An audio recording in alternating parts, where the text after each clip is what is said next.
Yes, sir, I did. Okay.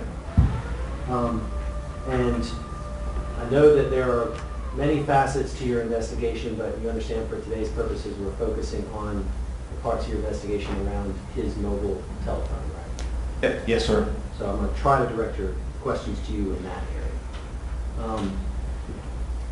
Did you at some point gain knowledge that Mr. Kania had or at least owned or generally possessed a mobile telephone? Yes, sir. How? The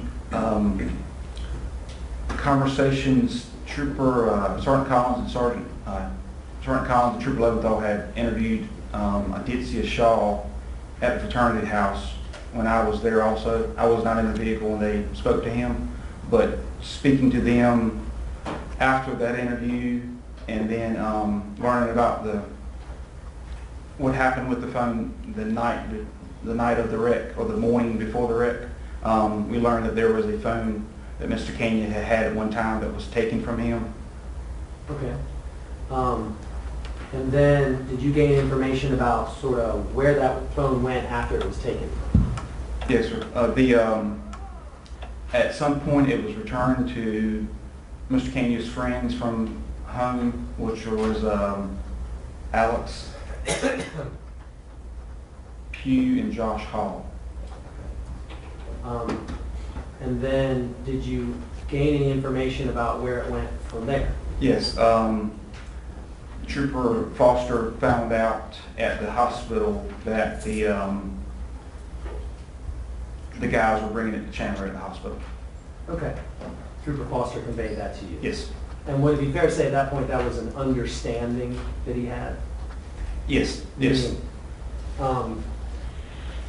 Did you, or to your knowledge of any of the troopers, actually physically, directly witness the handing of the phone over to someone in the Kania family? No, sir. Was that gathered from conversations that you or other troopers had with the parents of Mr. Kania? Yes. That's my impression, that it was on the way to the hospital. Okay. All right.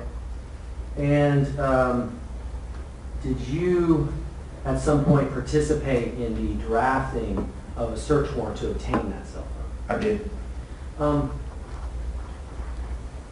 How, if at all, did you gain knowledge of what kind of phone he had and what his phone number was?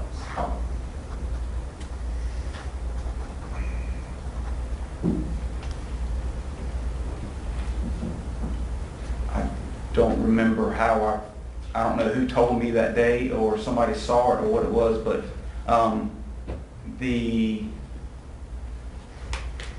I want to say Sergeant Collins found out from the mother, but I don't know for sure. Okay.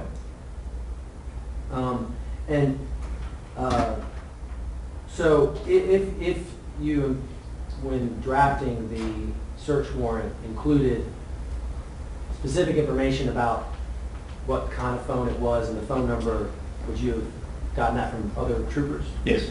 Okay.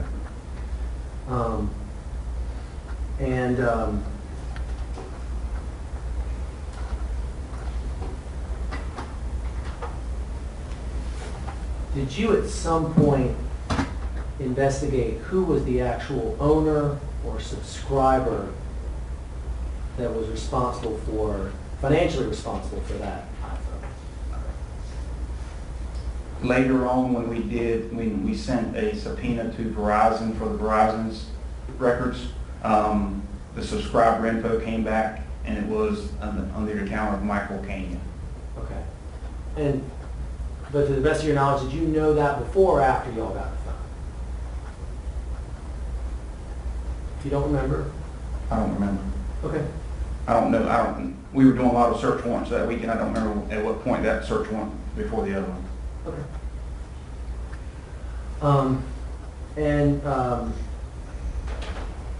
So did you at some point enlist the help of someone else to actually obtain and execute the search warrant? Yes, Sergeant Stewart. How'd you do that? Sergeant Stewart had called me about drafting a search warrant, and so I drafted a copy and sent it to him for his review and edits and for him to apply for it. Okay. Did you, other than sending him a draft copy of search warrant, did you have any extra conversation with him, convey any other information? We talked about how it was Chandler's phone or Mr. Kania's phone, and then he was in the hospital room, and just in case the phone wasn't on him or on a table somewhere and he had given the phone to one of his parents, we listed his parents and anybody else in the room. Okay.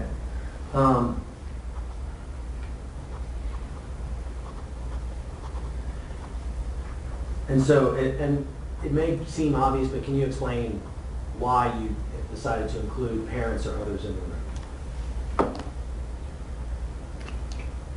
Just in case the phone, just in case he didn't have the phone at that very moment. Sure, but I mean, is there anything about the nature of the cell phone or the nature of the circumstances of Mr. Kania that would have led you to include them? If he had given it to somebody for a medical procedure or something, or he was out of the room, or such as. Okay.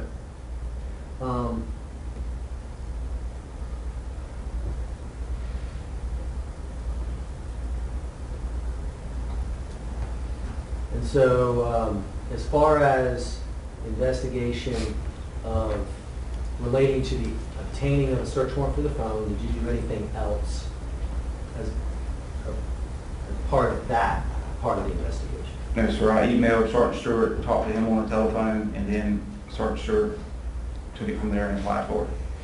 Okay. Come on. All right.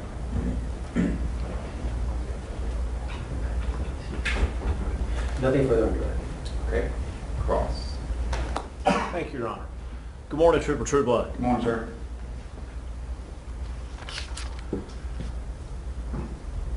You were at the fraternity house with Trooper Foster, Trooper Leventhal when they interviewed Ditz, but you were not in the Tahoe when he was being interviewed, correct?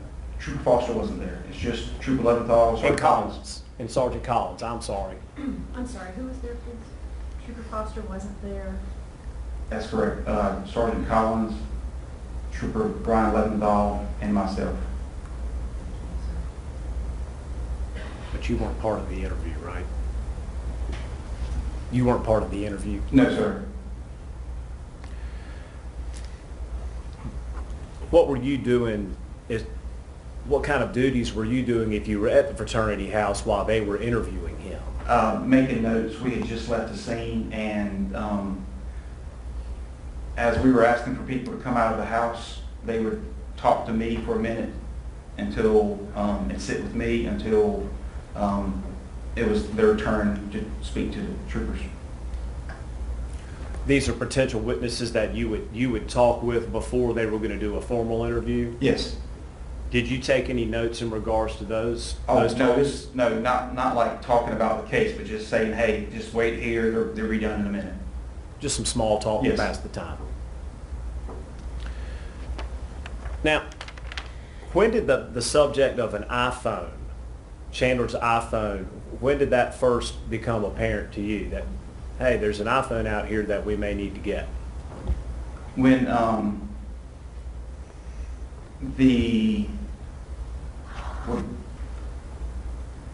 as in that night or Thursday? In the investigation for you? Probably that day. Sunday, July Yes. 19th, Yes. 2015. Yes. Were you at the hospital when Chandler's parents, Michael and Stephanie, were talked to? I never went to the hospital. You never went to the hospital at all? No. Never saw Chandler in the room I've actually never seen Chandler until today. until today?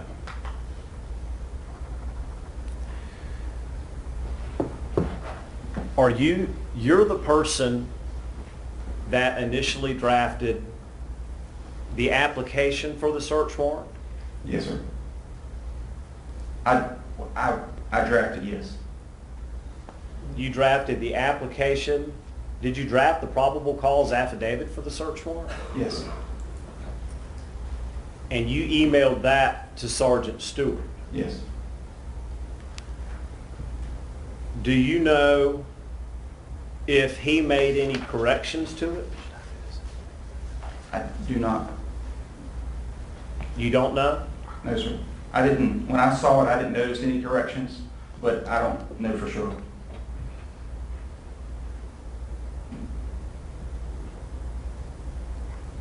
When you drafted you drafted description of premises to be searched, correct? Yes, sir. And that's, you typed in on your computer, persons of Chandler Kania, Michael John Kania, and Stephanie Kania, or other persons in property in the hospital room of Chandler Kania, who is a patient at UNC hospitals. You typed that part in there, correct? Yes, sir. You had never met Michael and Stephanie, right? No, sir. You still hadn't met them. No, sir. You never talked to them about an iPhone or anything, right? That's correct. But the probable cause affidavit goes on to say that I, Sergeant Michael O. Stewart, being duly sworn and deposed, yada, yada. You drafted it for him on his behalf, correct? Yes, sir. Why did you do that? The road troopers aren't accustomed to writing search warrants. So that's part of my job description. We do more search warrants than they do. So we're more familiar with the search warrants, and we do a lot of the drafting. And either we apply for it or we get the local person to apply for it. Do you remember what day you drafted that affidavit? The same day, a Thursday. Thursday, July 23rd, 2015? Whatever day it was signed. It was that Thursday, I believe. Yes. It was that day. But when you drafted this, you didn't have any personal knowledge about the iPhone or the whereabouts of the iPhone. Isn't that fair to say? No, we did that Sunday.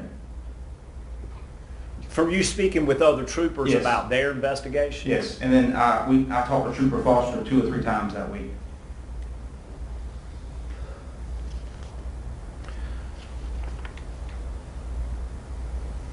And it's clear to him, you also have, and strike that, I apologize. We covered the beginning part of first line in the description of the premises to be searched. It's clear that refers to the hospital room, right? That was our last known location, so that's what we were going with, yes. But that's clear, that's what's in the application for the search warrant, right? Other than the people, yes, sir.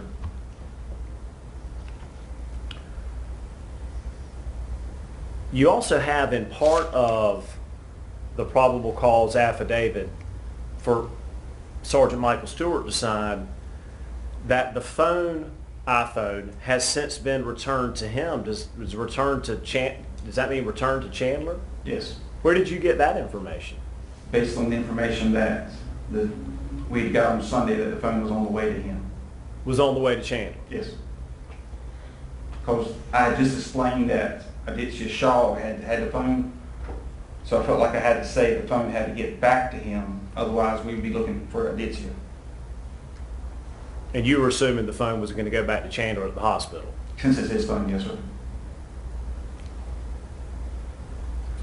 And in the last part, and it's in the all caps, again, it's clear, is to search Chandler or Michael, Stephanie, or other persons and property in the hospital room of Chandler Kania, correct? Yes.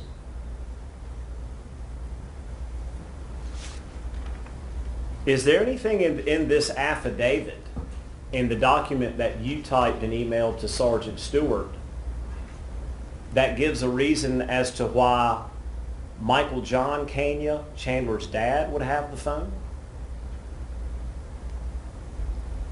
The idea was if Chandler had given the phone to his dad to hold. If he had given Yes. if he had done that. Yes. But he didn't know one way or the other. No.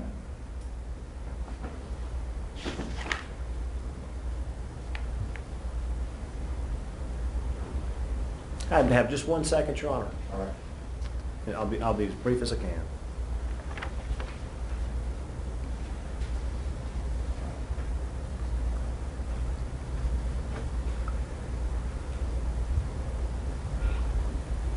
No further questions. Thanks, Trooper Trueblood. Okay, redirect.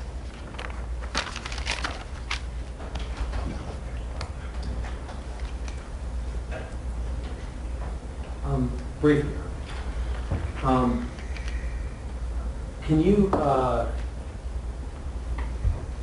explain to the court why it is that you thought that there might be some relevant evidence to this investigation in Chandler Kania's iPhone?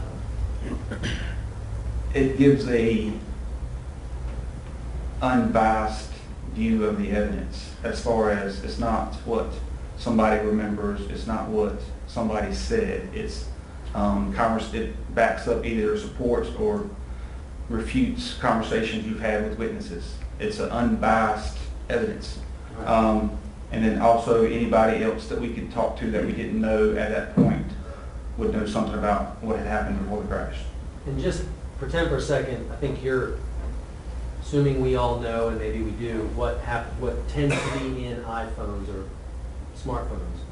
Why do you think there could be things in that would lead you to find unbiased things or something to lead other witnesses? And it doesn't always work like that. You do not know until you get the phone, but in phones where there is evidence, it could be every text, every deleted text, phone calls, photos, identifying information in the photo, and endless amounts, and you never know how much the person uses the phone until you get the phone and do a search.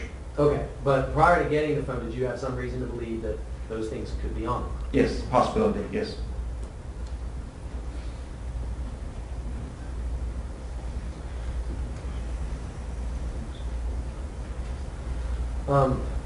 Have you done reconstructions on other cases involving either fatality or serious injuries in motor vehicles? Yes.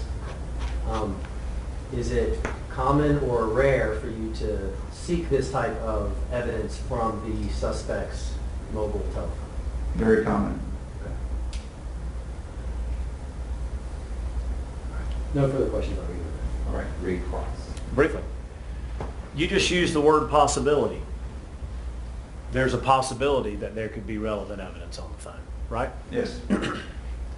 You also used the phrase, I'm sure I'm paraphrasing, you never know until you get the phone, right? That's correct. Now, here, you didn't have any direct evidence of texts before you drafted the affidavit, the application for Sergeant Stewart to sign. You didn't have any direct evidence from any witnesses about texts between Chandler and other people, did you? No, sir. You didn't have any direct evidence of any pictures that had been taken that night, did you? No, sir. You didn't have any direct evidence of any phone calls that had taken place that night prior to this collision, correct?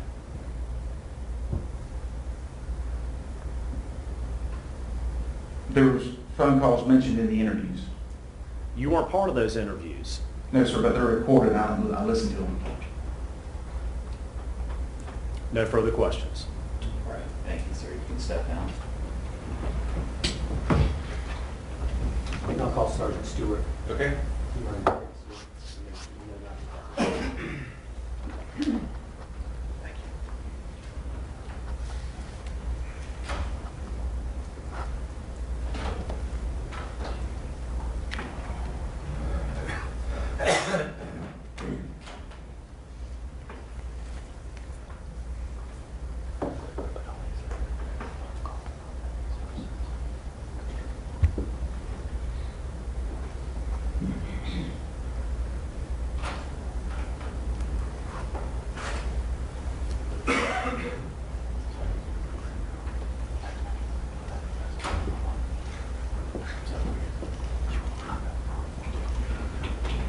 Lieutenant Lee, raise your right. Do you solemnly swear that the testimony about to give this court to you the truth and nothing but the truth to help you God? I do. Excellent.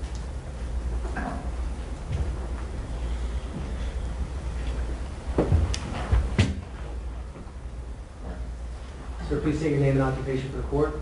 Sergeant Michael Stewart, North Carolina Highway Patrol. Can you spell Michael, please? Michael Stewart?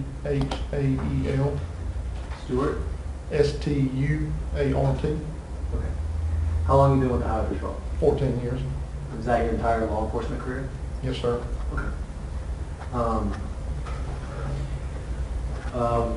Were you involved in the investigation of the fatal collision that occurred on July 19th of last year in which Chandler Kania was a suspect? Yes, I was. And I understand that you were involved in many aspects of the investigation. For today's purposes, you understand we're focusing on the search warrant to obtain his mobile phone. Yes, sir. And I'll direct my questions in that area. Were you at some point asked or called upon to participate in the obtaining of a search warrant for his phone? Yes, sir. In what way? The day he was going to be released from the hospital, we knew we wanted the cell phone. We weren't expecting him to be released that day. We had limited personnel working, so I was the only one available to obtain the search warrant, which I did so at that point, along with the help of Trooper Trueblood in writing the search warrant, the wording of it. Then I filled out the rest and had it signed by the judge. So, after Trooper Trueblood sent you some kind of draft of the search warrant, do you remember if you made any changes to his draft? Yes, sir. I had to add my personal information about who I was, my training and experience.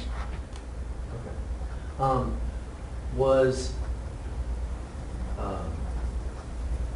Was the information that you included in the affidavit and the search warrant application based primarily on information you gathered from Trooper Trueblood?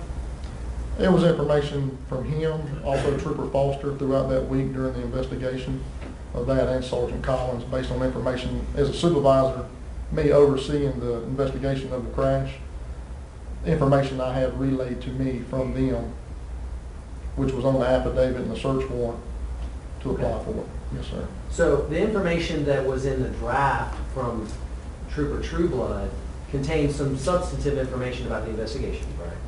Yes, sir. When you reviewed it, did any of it conflict with information that you had gained from other sources like Trooper Foster and others? No, sir. Everything that was in there was in line with what was to my knowledge up to that point of the investigation. Okay.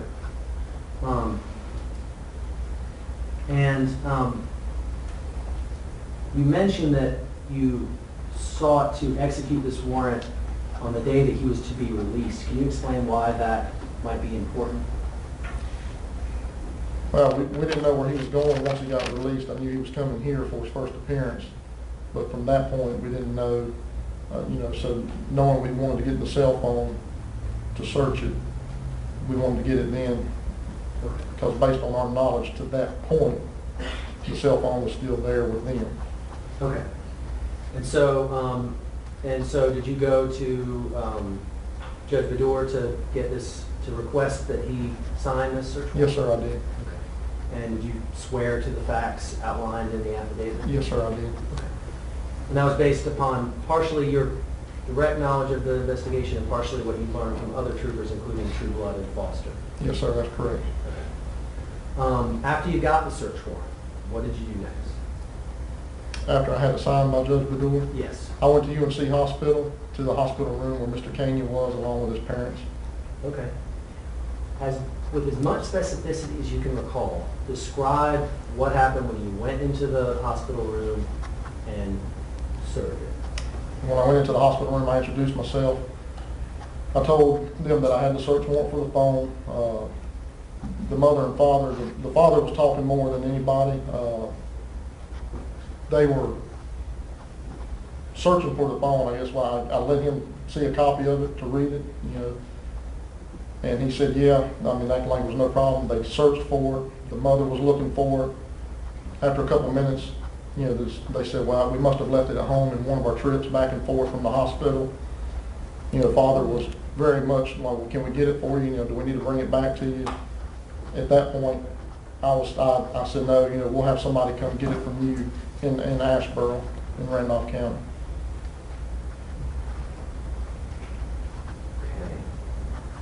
Okay. And who were the people present in the room at that time? The defendant and his parents.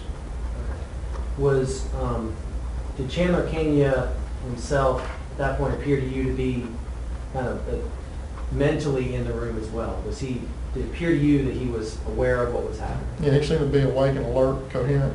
He wasn't talking much, but Okay. like I said, the father was doing more talking than anybody. And at that point you're having this interaction, it was your understanding, or was it your understanding, that his release from the hospital was imminent? Yes, sir. And so when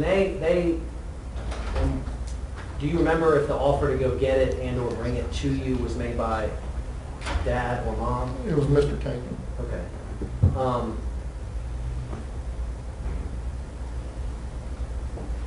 When they made that offer to you, can you explain why didn't you respond? Yes, could you go get it for me? Well, as a convenience for them, I knew we have troopers everywhere. I knew that I could have a trooper there serve a warrant as well. And that way the chain of custody, I know if it's there in the house, I figured that night they would be going home after we were done here at court. So I could just have someone meet them there. Okay.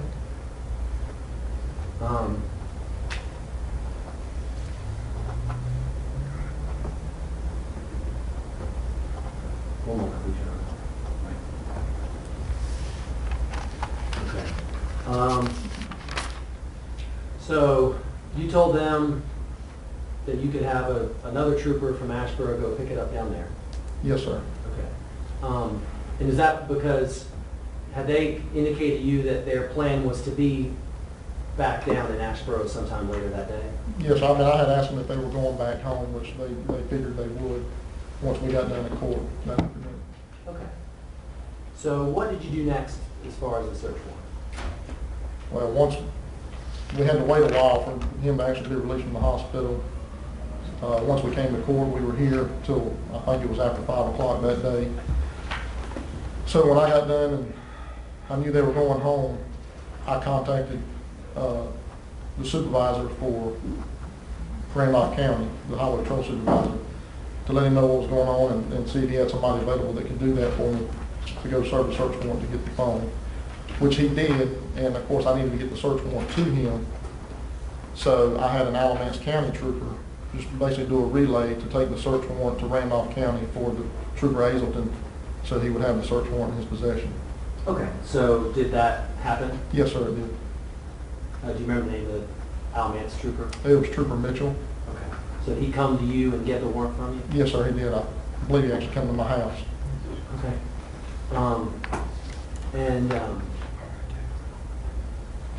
As far as you know, and we'll have Trooper Hazelton testify, did he take that to Trooper Hazelton so he could serve it? Yes, sir.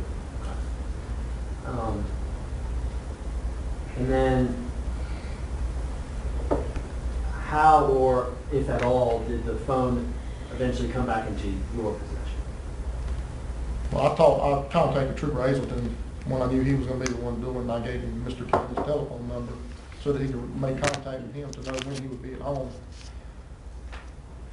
The phone was seized and kept in the evidence locker in Asheboro, and then it was transferred up here to us for it to be imaged by Sergeant Collins.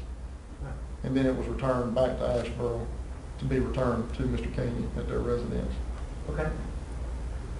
One moment, please, Your Honor.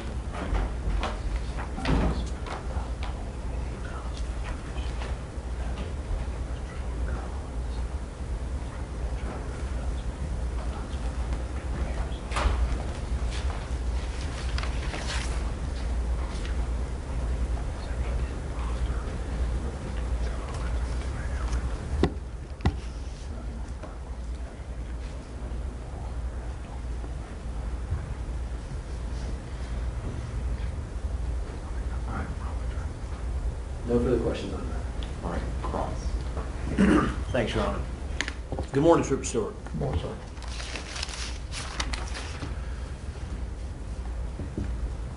The we're talking about here was on Sunday, July the 19th, 2015, right? Yes, sir. The warrant that Trooper Trueblood drafted, was that on July the 23rd? Is that right? That Thursday, whatever that date was, sir, I don't know it right off the top of my head. Thursday, July the 23rd. Does that sound right? Yes, sir, I believe so. Just sort of get a time frame here. Yes, sir. Incident, offense, and then Yes, sir. search warrant process was on that Thursday. Yes, sir. You initially weren't expecting, given the severity of his injuries, you weren't expecting him to be released, so there was a little bit of a rush, so to speak, to try to get that together because Chandler's going to be released, right? Well, we were getting it that day that he was getting released. Yes, sir. I don't know if I'd call it a rush, but yes, sir, I was getting the search warrant for that day. Whatever day it was going to be, y'all were going to have the warrant ready, correct? Yes, sir. Over the course of that week when Chandler was still in the hospital, when was the first time you went to the hospital, if you recall? I went there one day with Trooper Foster, one evening, just following up, but I didn't speak to anybody. I was just there. Had you ever spoken with Chandler that week before the search warrant and all that? Had you spoken with him about an iPhone at all? I have not, no, sir. Before Thursday and the search warrant process and all that, had you spoken with Michael Kania at all about an iPhone? I have not, no, sir. Had you spoken with Stephanie Kania about the No, iPhone sir. prior to Thursday? No, sir, I have not.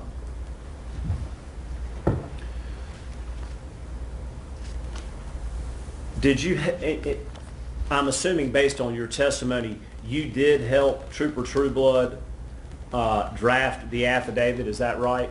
Yes, sir. We talked together and worked, and he kind of drew up the rough draft of it. Some of the wording, and I added my part about my experience and expertise. Yes, sir. Yes, sir.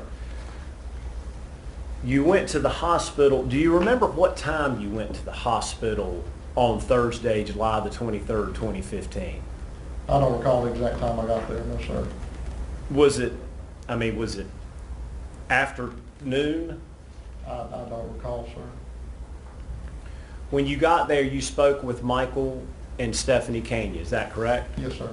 Is that the first time you had met them? No, sir. I had met them that one other time earlier in the week when I went with Trooper Foster. That's right, thank you. You didn't ask them for an iPhone at that point, right? Earlier in the week? Yes. No, sir.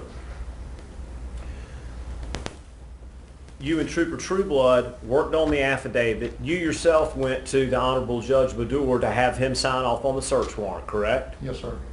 You went straight from there to the hospital and you saw Michael and Stephanie Kania in the hospital room, correct? Yes, sir. And you served them with that search warrant right then, right? Yes, sir.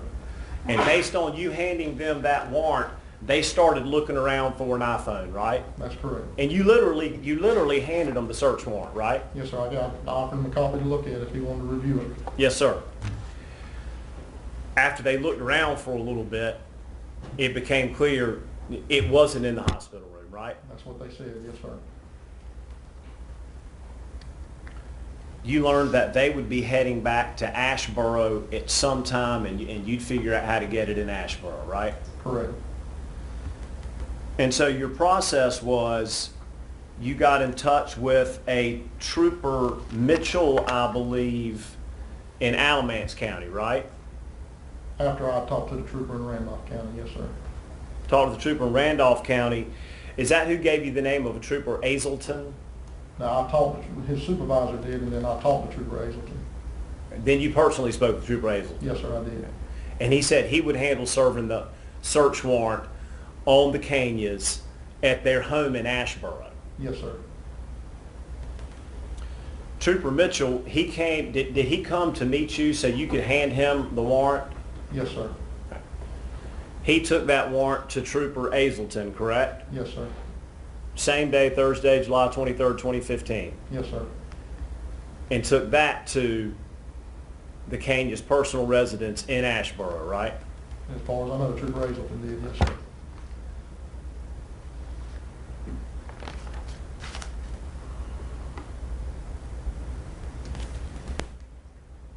No further questions. Thank you.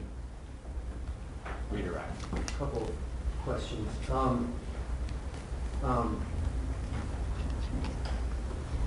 When you went to the hospital room to serve the warrant, did Chandler Kania or either of his parents voice any objection or resistance to your seizing of that phone? Not at all, sir. They seemed very forthcoming and open about it. Okay. Sounds like you described that when you served it, that the searching that went on was being done by primarily the parents. Is that Correct. I didn't search anything. They were searching their personal effects and belongings for the phone. Okay. And then after the interaction at the hospital happened, did you transport him to court yourself? Yes, sir, I did. Okay. And did he appear before a district court judge for a first appearance? Yes, sir, he did. Were you there for that? Yes, sir, I was. And to your recollection, were Mr. and Mrs. Kania, Chandler's parents, there for that too? Yes, sir, they were. Okay. And to your recollection, was Chandler Kania given a bond? Meaning, do you remember, was he held without bond or was he given a bond? He was given a bond, sir. And it was, do you remember what it was? $1 million, if I remember correctly. Okay.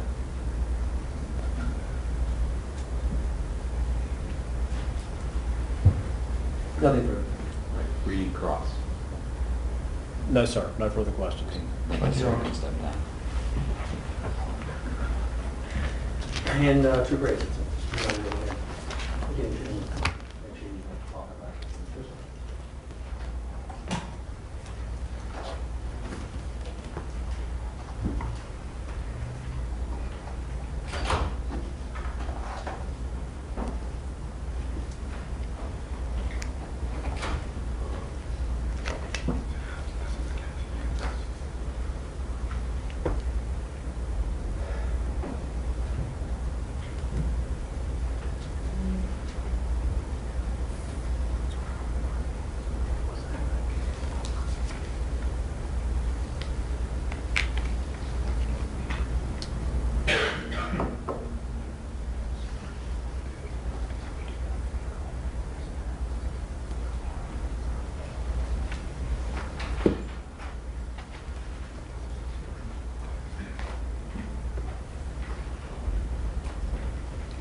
Left hand on the Bible, raise your right.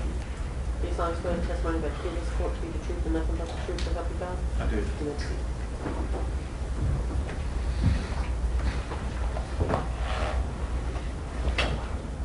Sir, please state your name and occupation for the court. My name is Trooper Christopher Azelton with the North Carolina State Highway Patrol. And could you please spell Azelton? It's Azelton.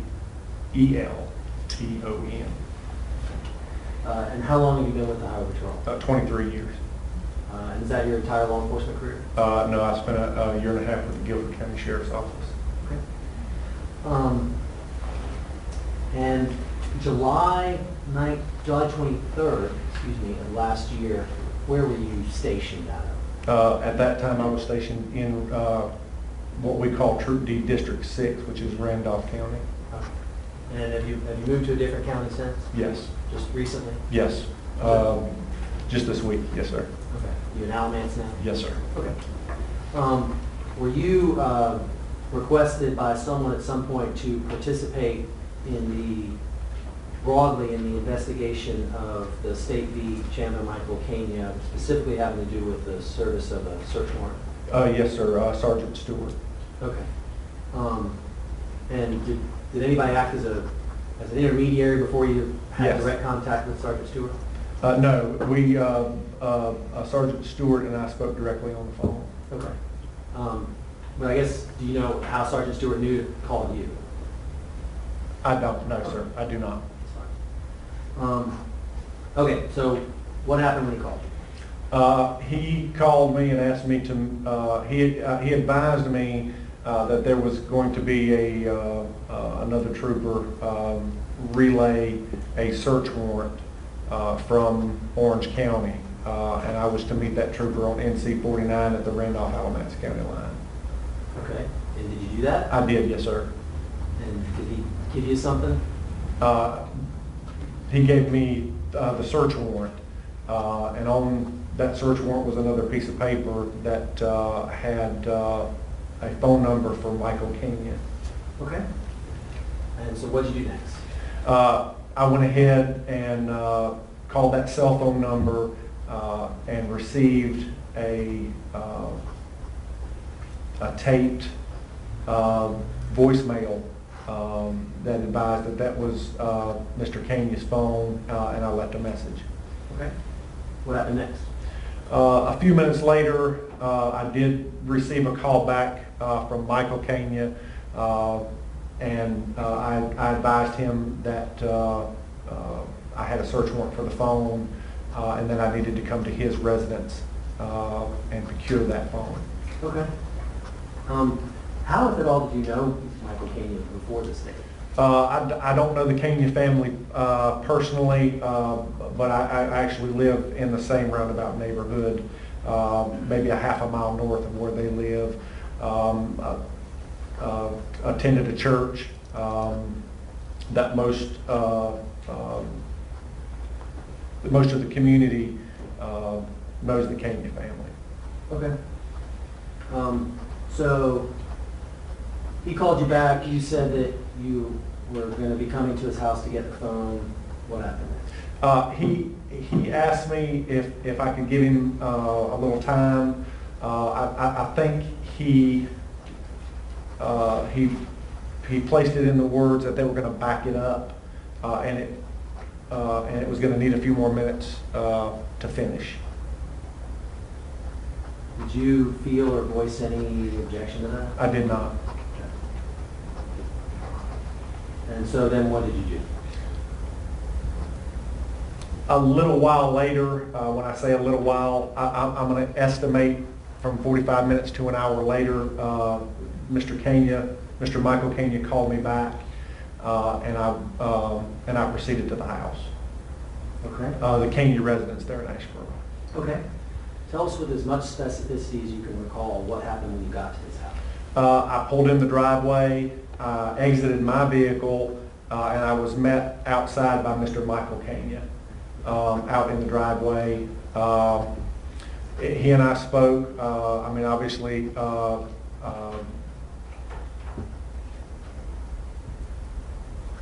it's just small talk.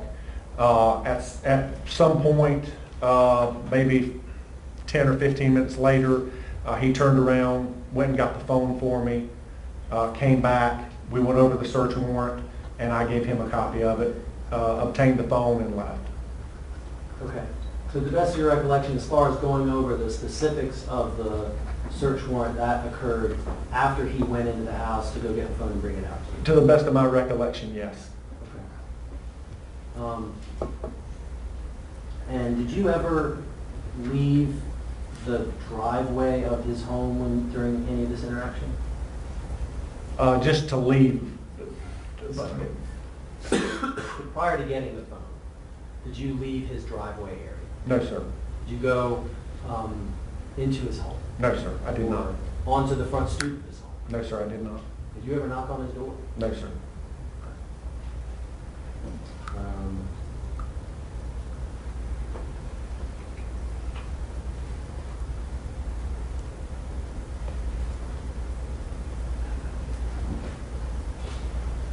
Nothing further on draft. All right, cross. Yes, sir. Thank you, Your Honor. Good afternoon, Trooper Hazelton. Good afternoon, sir. Am I pronouncing your name correctly, sir? Yes, sir, that's correct. Thank you. Your only involvement in this case, because of your location there near the Kania house, was to serve a search warrant on Michael Kania for an iPhone, correct? Yes. Is that fair to say? Yes, sir. You initially had a call from Sergeant Stewart, That's correct. and Sergeant Stewart figured out how to get the search warrant that, of course, we're talking about here today to you, correct? That's correct, yes, sir. And instead of you driving all the way, from Randolph County to Orange County, he used Trooper Mitchell from Alamance County, it sort of is a go-between, right? Yes, sir, that's correct. So in order to get that search warrant that you just talked about handed to Michael Kania, we'll come back to that in a little bit, you first met up with Trooper Mitchell and he handed you the document, correct? Correct, yes, sir. Did you and Trooper Mitchell talk about the contents of the search warrant, by the way?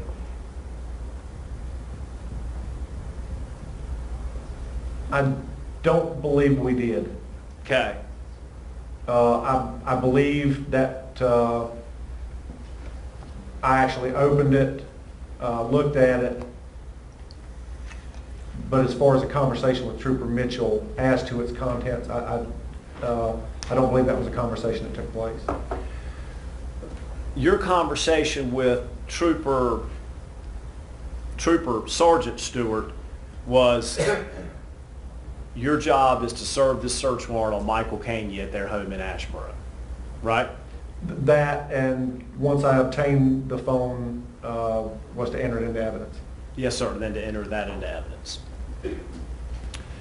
You called Michael Kania, you got what you described as a taped voicemail machine, and you left him a message that said, I've got a search warrant for the iPhone, can you call me back? Something to that effect, correct? Yes, sir, something to that effect, yes, sir. But your message certainly mentioned that you had a search warrant for the iPhone, correct? I believe it did, yes, sir. He called you back sometime later, and y'all talked about him backing up the phone, right? That's correct. You waited a little bit of time, then you went to his house, correct? That's correct. After he called you back. Yeah, yes, sir. Thank you, Your Honor. You pulled up in the driveway and he came out to meet you, correct? That's correct. He didn't have the phone in his hand, did he? I don't believe he did. I believe he had to turn around and go back and get it. When he came out there, you'd already left the message about needing to serve him with a search warrant for the iPhone. Did you have the search warrant in your hand?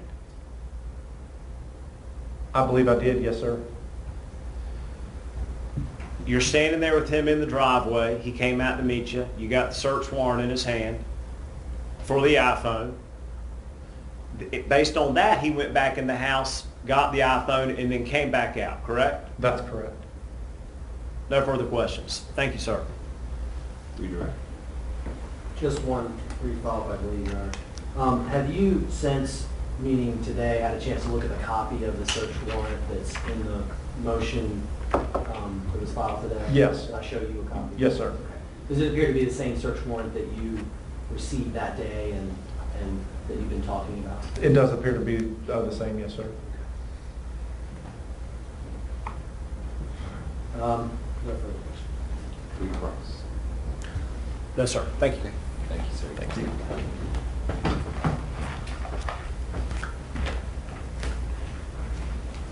Any other evidence for the state? No. Okay. Will there be evidence on behalf of the defendant? No, sir, Your Honor.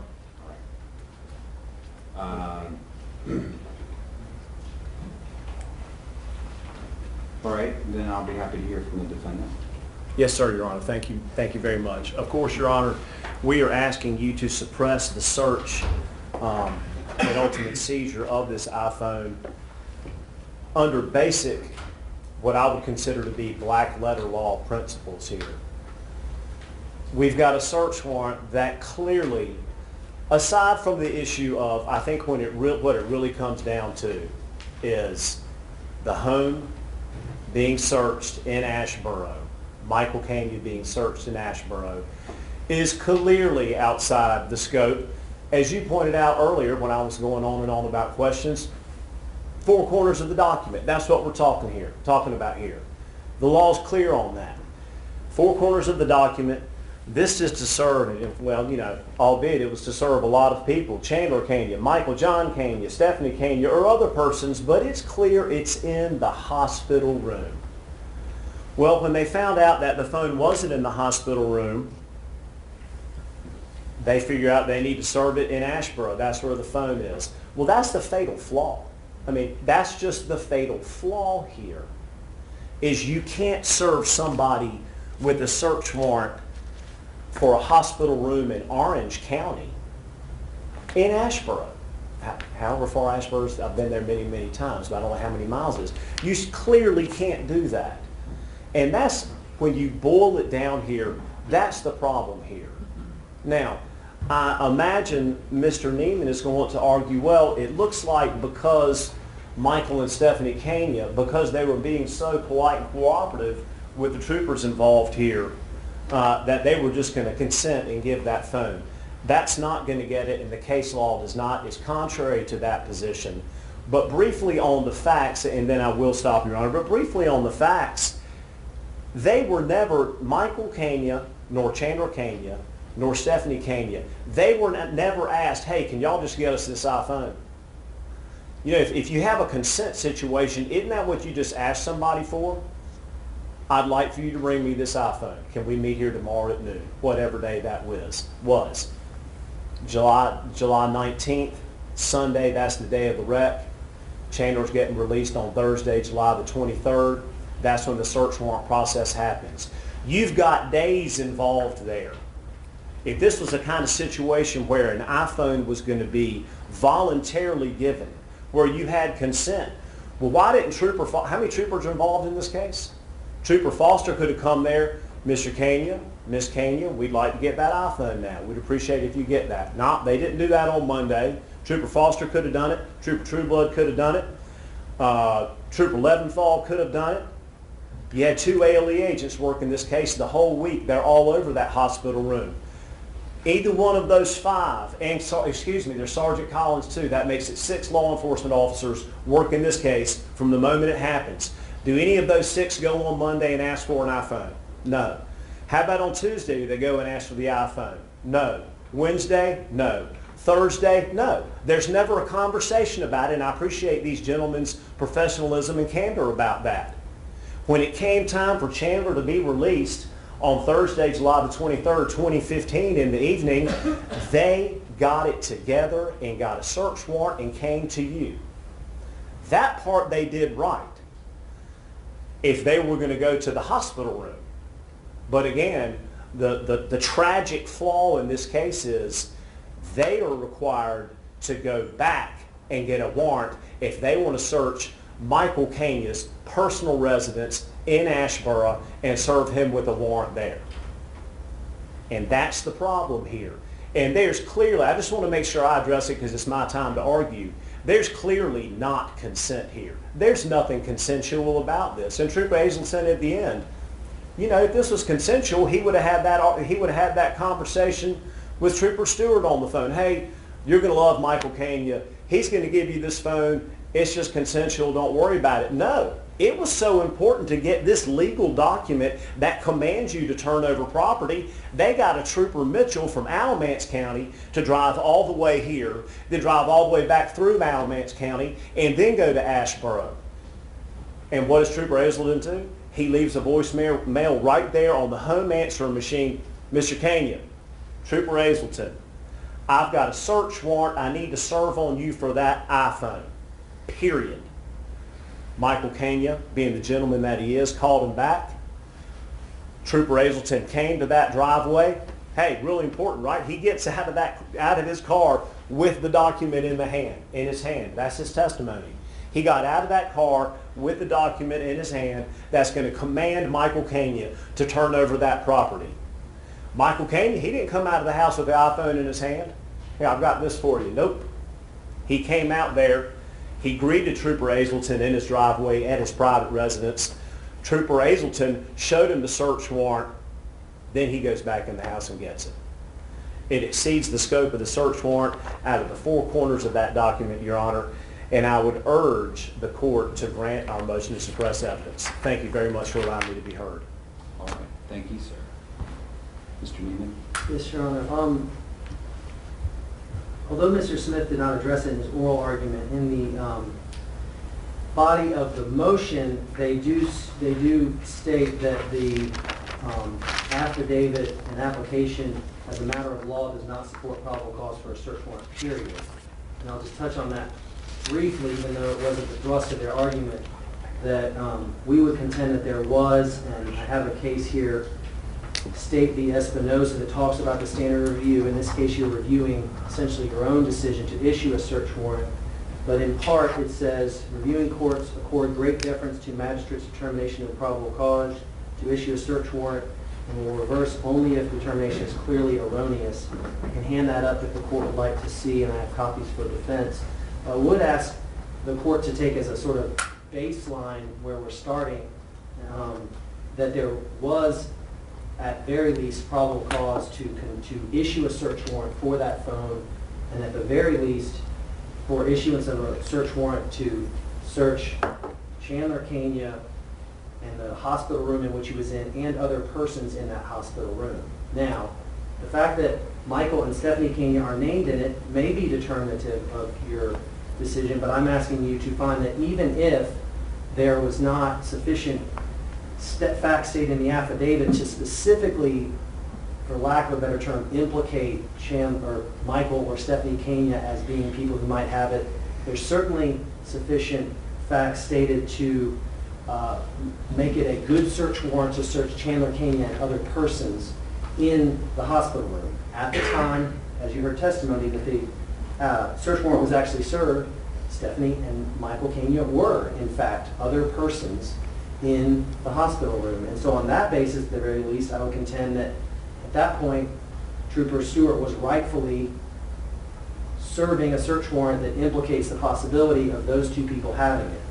I will point out and highlight for the court that at that time, most of the talking was being done by the parents, but that Chandler Kania was present and appeared to be aware and did not voice any opposition. And that's backed up, I would say, by the external evidence, by the fact that he was about to be released. In other words, it's not only what the trooper testified to, but it stands to reason that Chandler Kania was not in some sort of unaware state or completely distant from the situation. And he at no point voiced any kind of resistance, lack of consent.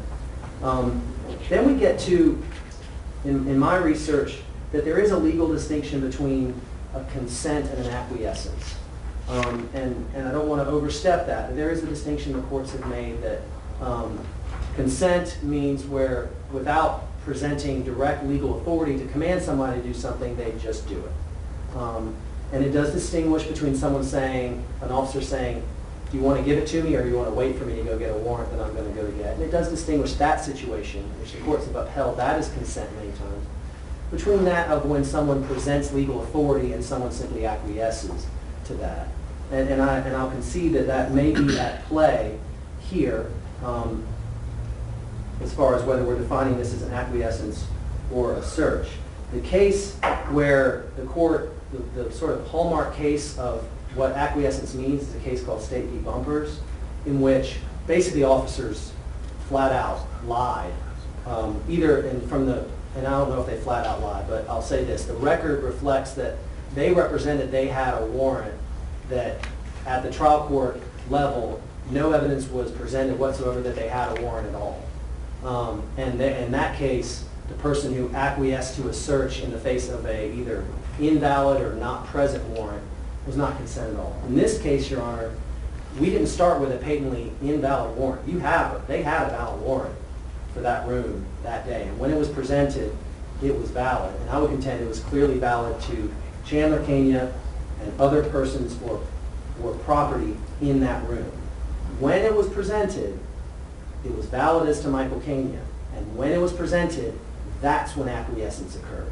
Because the immediate response from everyone in that room that said anything was, first response was for them to voluntarily go getting it. And second response was, when they didn't find it, is we'll go get it and bring it to you.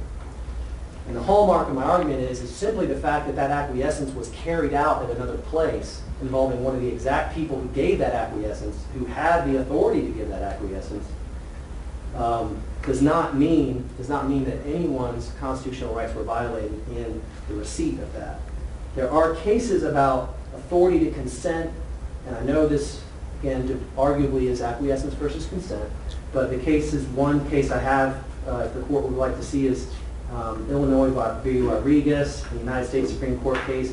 It talks about someone having authority, or at least apparent authority, to consent, even if they're not the specific subject of the investigation. again, I can show the court that, but what it essentially says is that someone other than the subject of the investigation, if they clearly have apparent authority to consent to either a search or a seizure, can do so. I would say the evidence presented today clearly supports that in this case Michael Kania had apparent authority to consent, and by analogy had apparent authority to acquiesce to the service of the search warrant, given that he was the parent, he was there with his son, he was the one who went looking around for it, he was the one who determined it must be at home, and therefore it would be obvious to officers that that he was someone who had been given some kind of control over the phone and therefore had authority to do that. I'll distinguish, and I do have one other case that talks about when you're evaluating whether a search warrant was valid, you first need to determine whether or not there was even a search. State v. Young, Court of Appeals in North Carolina, holds before the legality of an alleged search may be questioned, it is necessary to first determine whether or not... Sorry. It is necessary to first determine whether there has actually been a search. A search ordinarily implies a quest by an officer of the law, a prying into hidden places for that which is concealed. At any point, there is no such prying into hidden places for which something might be concealed. At every stage of this, everything was given as voluntary. Now, by comparison, it is, I think, reasonable to conclude if Michael Kania's or anybody in that room's response had been, phone's not here, and just put their hands up or put their hands in their pockets, something else may have needed to be done. Furthermore, if the response has been, it's not here, it's in our home, stopped there and put their hands in their pockets or whatever, and said nothing further, I think that then there would be an argument to be made that now the officers have reason to believe that it's in their home, and maybe, although I won't fully concede, a search warrant should have been obtained, although I think there's a backup argument there to say that at that point there was probable cause along with exigent circumstances to simply go to the home and get it. That said, that's not what happened here. They said it's at the home and we'll give it to you. And that was what happened at the hospital room, and that's what happened at the home of the Kanias. So, Your Honor, I would just contend that this was, the summary of my argument is that this was a valid search warrant at its inception.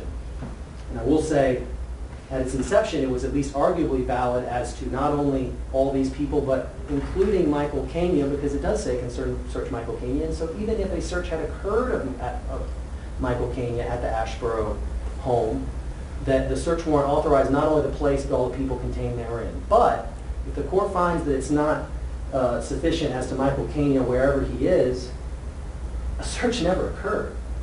His person was never searched, his home was never searched, and this was clearly, from beginning to end, a voluntary acquiescence to an initially valid search warrant, at least, to search the people in that room. And so I would ask you to deny the defense's motion to suppress and find that this was a valid search within the Fourth Amendment. All right. Any response? No, sir, Your You Honor. don't need a response? No, I don't. Okay. Thank you. I have a couple of questions. The first one is, I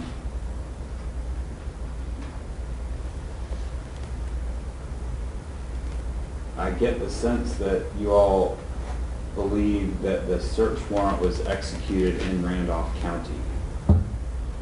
And I'm wondering why you do not believe it was executed in the hospital room.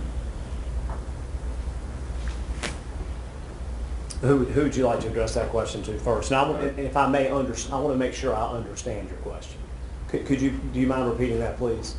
Well, ordinarily, when you read and present, when an officer reads and presents a search warrant to a person named in the search warrant, in the place named in the search warrant, we all call that service of the search warrant. Correct. If a different trooper's name and time was on it, we wouldn't be having this discussion. In other words, if the trooper in the hospital had signed the return of service as of the time and date he served it, we wouldn't be having the discussion. So as a matter of law, right? I mean, he would have served it in the hospital room. You could not argue that he didn't serve it there. So, and if I could, so I mean, are you saying in this hypothetical? That is not, none of that is hypothetical, other than it's not his name on here. Okay. He testified, he goes into the hospital room, he reads it and gives them a copy of it. He executed it in the sense that he lets them search their own property, but regardless, the search of the room and the people named in the room occurred. It did. He did not sign this return of service. No, he did not. So as a matter of law, the only question is, does that make this service of a search warrant, does that mean it did not occur? Ordinarily, we don't take the officer's subjective account into, subjective view into account when determining things like probable cause. So my question is, why would we take the officer's own opinion about when it was served as the law? Why isn't that a court function? Well, I think you're right. And if it was served then, and nothing was found, and later on, it's served again, and we can talk about the facts in Randolph County, Sure. but we're not at service. The service is complete. And nothing's found. Nothing was found, and later on, an officer goes to someone's house and says, hey, I still have that search warrant with me, now can I have it? And the person brings it out. Why is that another search? Well, it is a second search because now you're not at a hospital room. Now you're at your private residence in Asheboro, where you have the highest expectation of privacy. And you know, when you're a Which was citizen, maintained. The trooper did not go in the house. The castle was protected. but it's still a second search. It's another But trooper. if I come to your house and I search, not your house, if I go to a house in a drug case and I search it and I don't find any drugs and I leave and I go somewhere else and I say, hey, I still got Joe's search warrant here, you got any drugs in the house? And the guy brings the drugs out, that's not another search of the same search warrant. But if you're a law enforcement officer and you're handing that document to the citizen who's not a lawyer, who's not a judge, and doesn't understand that this is a warrant, that's a strong word. I mean, what do we want the general public to do in that situation? I mean, that's the alternative. If you play out your line of thinking, with all due respect, please, if you play out that line of thinking, what do we want the general public to do if you're a trooper, if you're a deputy, if you're a Raleigh cop, if you're a Hillsborough police officer? Do we want officers coming up to people with warrants and them starting to resist and say, you ain't coming in here and I'm not bringing you anything? I mean... Well, of course. If this person wants to say, hang on, this says search a hospital room, you can't come in my house. Absolutely we want them to do that. Absolutely. But they don't know that. They're not supposed to Forgive understand the me, warrant. but I think people do know that they have a right to their persons and property. They don't always, we all know they allow consent searches all the time, but I think it's generally known that you do not have to allow someone into your house just because they're in uniform holding paper. That you have the right to examine the warrant, and you have the right to refuse that. Now, would they have gone in anyway? Not an issue we got to play out here. But as a general rule, if your question is, as a matter of public policy, do we want people to refuse a search warrant that does not list their house? My answer is yes, we do want people to say, hold on, trooper, this search warrant for the hospital 2 counties away? No, you can't come in my house. Absolutely. Right. That's not a public safety threat to the officer or the person in general to have that conversation. Obviously, things can go wrong. None of us are asking for that, but Sure. I as get a that. matter of public policy, I don't think the question is, do we want people to acquiesce, to consent, to allow a search anytime an officer comes in uniform and knocks on the door? I don't buy that premise.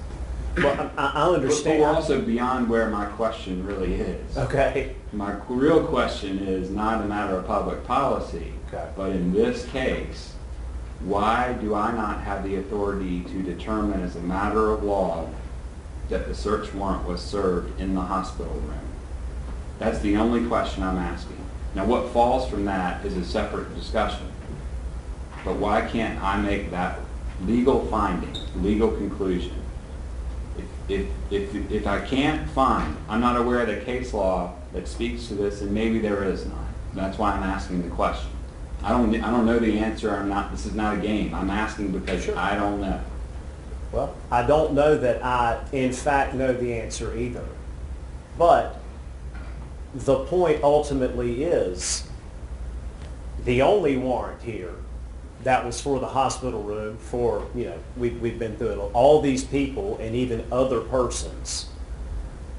That one warrant was served at the hospital room and nothing's found. So you're conceding that it was served? I'm only conceding that it was handed to Michael and Stephanie Kania. And my And question- in response to that, My question is that service, despite what trooper's name? it's not complete service because we do have a different trooper's name on it. And as a matter of law, therefore, I cannot find that it was served in Orange County at the hospital. I don't think so. Okay. Nothing to support it. I understand, No, I'm the one who I don't. brought it up now, Sure. but you don't have anything to support it, do you? Only what you touched on, Your Honor, and I can only call out the name of the case, I don't have it with me, but it's Devin Peck v. Alford, which says exactly what you said, which is the officer's subjective opinion as to a matter of law is not relevant to the court's determination of whether a legal thing occurred. As to probable cause. Right. And therefore, I think it's at least analogous to this analysis, which is another trooper deciding to sign it, in the sense, by signing it, giving their opinion that service has occurred now, does not prevent the court from making a determination of when service or execution actually occurred. And I'll just say furthermore, perhaps I didn't button it up perfectly in my argument, but the questions, in way of being somewhat rhetorical perhaps, follow along with what I think my primary argument was, which was that service of this perfectly valid warrant actually occurred at the hospital. Acquiescence to that occurred at the hospital, and what happened in Asheboro was simply an extension of that ongoing acquiescence to a valid warrant at its inception. All right.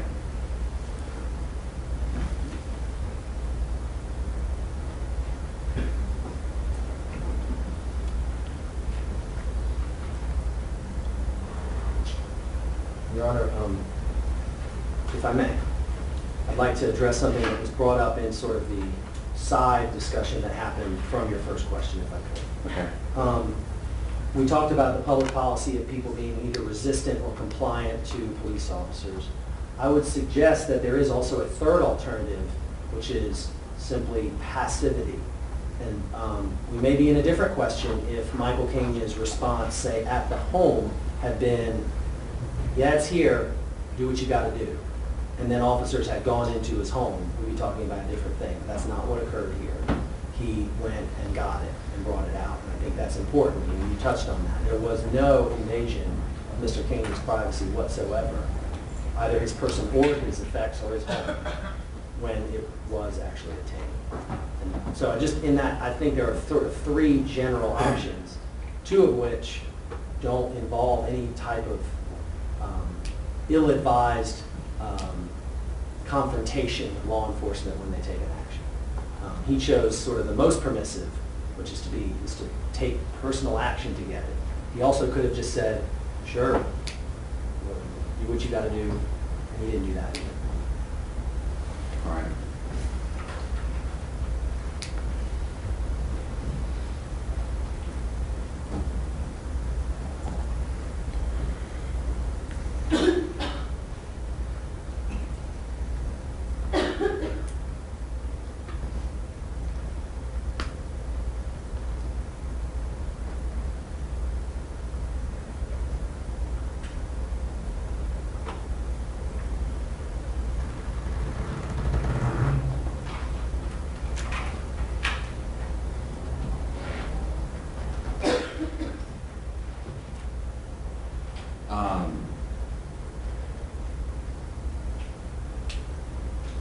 I guess my only other question is, does anyone think there's an issue of standing for the defendant to raise this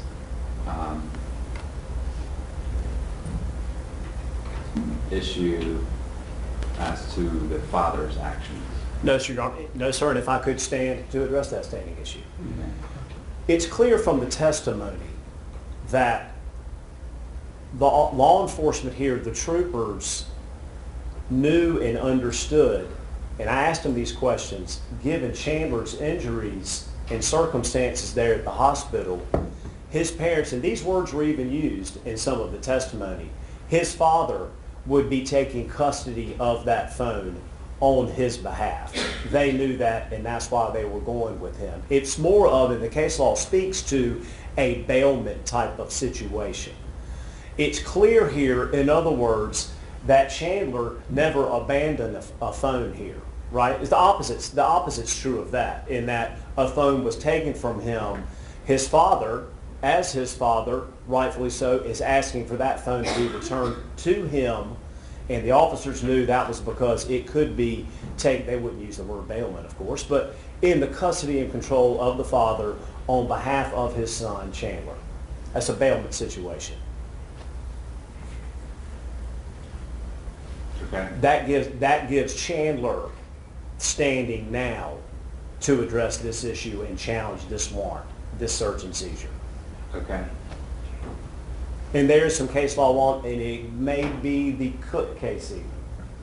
I don't Sounds have, right. I believe that bailment argument makes sense. I guess the only question I have that I'm hesitating on is, you said it's clear that the father asked for the phone back, and I'm not clear that was the evidence. My recollection of the evidence was that mom says to troopers, Hugh and whoever, the two friends, high school friends, are coming back with the phone. Right. Which is slightly different. I'm not saying it takes it outside of bailment, but in other words, father's not acting as an agent to garner its return. He's a passive recipient of what someone else is, on the evidence. Sure. Someone else has said they are bringing to them, to the hospital. Right. He will receive it, Right. but he's not actively seeking it on the evidence. And I'm not sure that takes it out of the bailment, but that's what I'm thinking about, which is slightly different than the way you presented it. And I'm not trying to split hairs, except that I am, because that's what we do here. Right. Well, the troopers learned from Ditz that Josh and or Alex had the phone. And that phone was coming to the hospital. Right. At least one trooper assumed that meant it was going straight to Chandler. Until at some point they all learned, well, it's not going to be with Chandler, but it's going to be with Dad. And I don't think this scenario or view of the facts changes the bailment situation, because the trooper, every time they came in the hospital room, Michael and Stephanie are right there with Chandler. I mean, it's clear. It's just, I think it's the only reasonable inference here of the facts that Michael's going to be holding the phone for his son, on behalf of his son. So I don't think that changes the bailment analysis whatsoever. Okay. Thank you. I'd like to address that, but a related issue has been raised by what Mr. Smith just said, which is a clear evaluation and inference from the facts is that the circumstances support that this phone was in the possession of the Kania family, generally one of, if not both of the parents on Chandler's behalf. If that's true, frankly, I think that supports that Stephanie and Michael Kania were rightly named on the search warrant in the first place, and then opens up a whole other door as to why this search warrant was valid as to the persons of Michael and Stephanie Kania, even if the thing that happened in Asheboro was an execution and a search. Just want to say that as a side point. But as to standing, I had considered that issue and did not include it in the primary thrust of my argument, but I would like to raise this issue. Wait, hold on, before you go there. So are you saying that if the search warrant is valid against, I mean, the search warrant on its face is for the people we've all been talking about in the room of. Right. So if the trooper had gone into Michael Chandler's home and said, I've got this search warrant, I know it says hospital room, but you're here, so I'm coming to search your home. I'm not saying that. Right, that would not be okay. I'm not It saying. arguably might be okay to search Michael himself And so one of the, outside of the hospital room, yes, and one of the things. but not his house. Correct. And one of the things, this hasn't been talked about a lot, one of the things raised in the motion was that there's not sufficient probable cause contained in the four corners of the affidavit that supports probable cause that Michael Kania might have the phone. And what I'm saying is, by the defense's own argument, they're saying that the natural interpretation of the facts of the circumstance of him being their parents and that they're all together in the hospital room lend support to there being probable cause as to Michael Kania as a person. And if so, would allow under the law not only search of those people in the hospital room, but search of those people wherever, so long as the executing officer has jurisdiction to do it. And so that's what I'm saying. But we're sort of beyond that at this point, but I wanted to throw that in. What I will say about standing is we considered that as an argument, and I would say that the facts support that this was a relinquishment of the phone by the fact that they were all there together.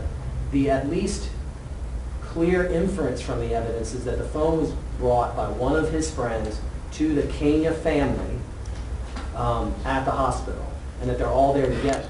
And that Chandler Kania wanted to have ample ability to resume control over that phone, and that he didn't. And in fact, not only let it sit with his parents, but allowed it to be taken home. And in fact, Michael Kania exercised more dominion and control over it, beyond a bailment, I would suggest, by the fact that he's hooking it up to a computer and backing it up, and by the fact, which is in evidence, that he's the one who owned the phone. It's in his name. So I would suggest that it is not an argument or to be overlooked, that at this point this was a relinquishment by Chandler Kania, and that Michael Kania at that point had resumed control and ownership over the phone that he owned and paid the bill on, and was fully controlling it. Didn't see that as being the primary strength of the state's argument, but I will not concede that that is not the grounds upon which the defense's motion could be given. All right. May I respond to that, Your Honor? You may. Two issues. When I was talking about reasonable inferences on facts, I was specifically talking about the bailment situation, not the probable cause issue and whether or not there's probable cause established in the application for a search warrant. If I could go back and talk about that issue briefly. Sure, but I mean, if it's true in one legal argument, why wouldn't it be true in all? What? I mean, you can't argue it to have standing and then... But there's a difference as to what needs to be contained in the application for the warrant, I guess, is what I want to address. Okay. And that's the probable cause issue and what's lacking in the application for the warrant.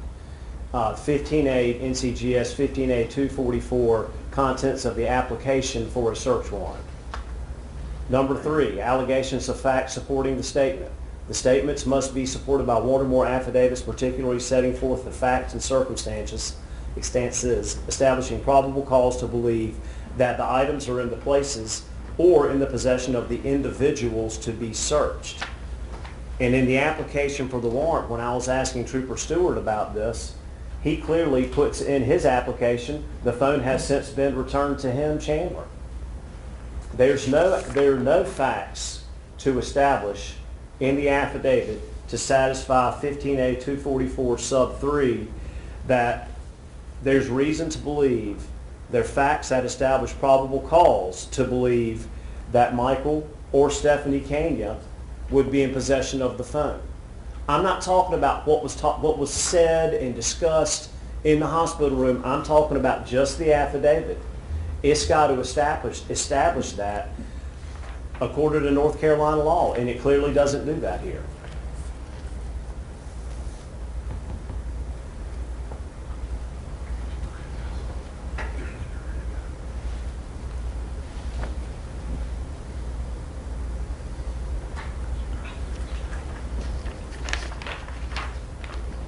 and I can tell you were thinking about that last point. I do want to bring up one other case, if I could, for the court's attention in the record.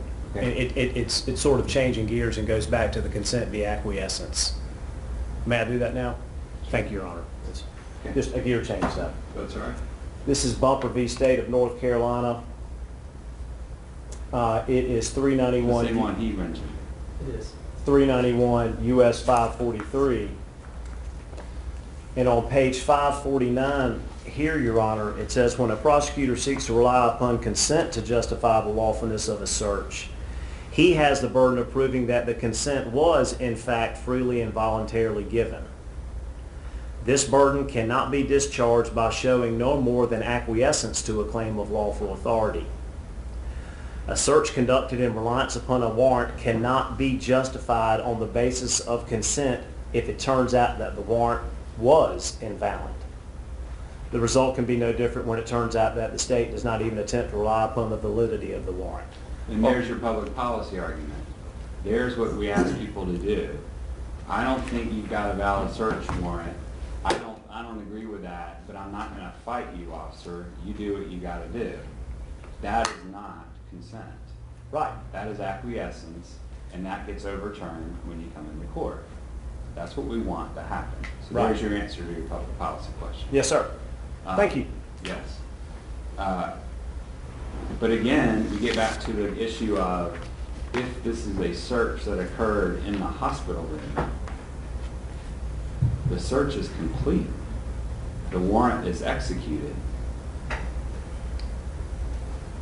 And Dad says, hey, I got it back at my house. You want me to bring it to you? No, we'll come get it. How is that anything other than a voluntary offer?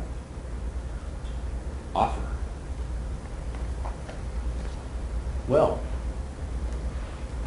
but it wasn't acted upon. It's exactly what was done.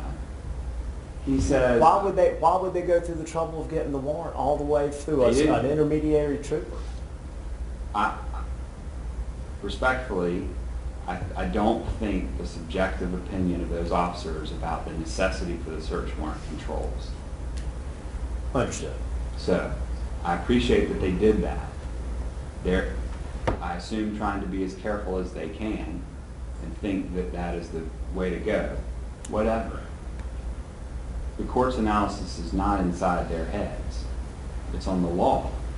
And if I find that the search occurred in the room, pursuant to the search warrant, it was executed, then Dad's offer to go get the phone, Dad's return phone call, yep, you can come over, but give me an hour so I can download stuff. Dad's meeting him on the driveway, Dad's bringing it out of the house into the trooper, are all consensual. How can I find anything else? The search warrant's done. I mean, if you can't, I mean, the search warrant can't insulate a home forever. In other words, you go on a drug search, you get what you get. The next week, if you want to go back and knock and talk or do a new search warrant, you know, you do that. But you don't say, well, oh, wait, you got a search warrant last week and maybe you're still executing it now this week. And, you know, I mean, no, it's a new event. Right? Well, this was a new event in Asheboro. Exactly. That was consensual. I respectfully disagree with the analysis, Your Honor. But I mean, to find your analysis, I must find that this was a search warrant executed in Randolph. Correct. In Asheboro. Yes. And that it did not get executed in Orange County. I mean, we do agree that you can't execute a search warrant twice, right? Or do we not? Correct. That's correct. So I have to pick one.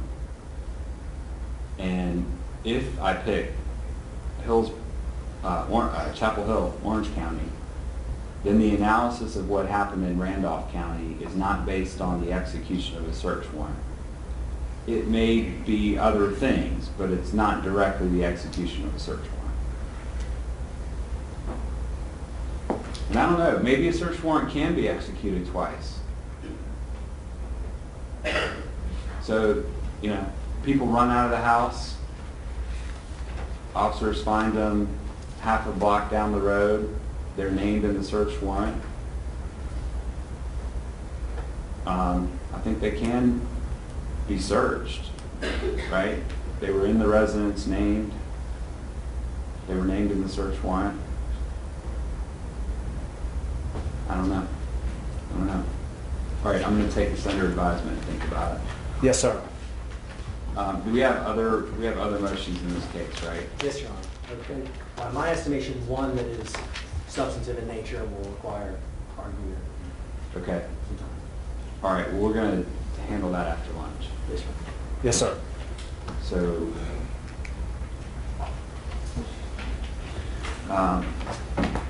why don't we shorten our lunch slightly to an hour and 15 minutes? We'll be in recess until 2:15.